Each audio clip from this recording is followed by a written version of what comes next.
Hi, my name is Kate Fleming, and I created this sculpture of the yellow lance mussel for the Endangered Animals Project. I wanted the sculpture to be viewed fully in the round, so I designed it to wrap around the lamppost. Mussels are often found in large groupings called beds, which I think are so visually interesting. I started with a small-scale paper model of the sculpture. I had never worked with metal before this project, so I wanted to be sure the structure I had in mind would work before I started cutting the aluminum. This 1/5 scale model turned out so cute. After that, I made a full-scale paper model. I hoped to capture the feeling of a bed of mussels with a slightly simplified and abstracted form. After perfecting my templates, it was time to move on to the real sculpture. I used 24-gauge aluminum because it's readily accessible, thin enough to cut with tin snips, thick enough to provide some durability, and won't rust.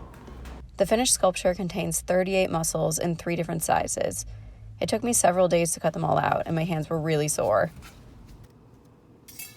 I punched some of the holes using this really cool punch and die set, which makes a really clean hole, kind of like a hole punch. I don't know how to weld or solder, so I decided to assemble the entire sculpture using hardware. I used these teeny tiny stainless steel screws and nuts to keep each shelf folded and to attach them to the main structure.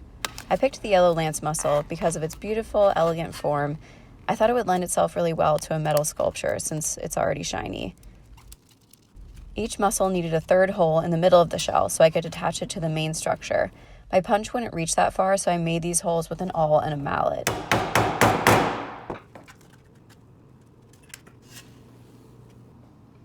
I had to be careful about folding the mussels. If I folded them too many times, they would get brittle and snap, which I definitely found out the hard way. The internal structure is made of one piece of perforated aluminum that wraps up the pole. I designed it to be able to accommodate a range of pole diameters since I didn't have the exact dimensions of the lamp posts when I started creating it. Lastly, I sprayed the sculpture with a few coats of matte clear coat for a little extra durability. And here's the finished piece. I'm really happy with how it came out. You can see more of my work on my website, kateflemingpaintings.com, and on my Instagram, @kateflemingpaintings. Thanks for watching.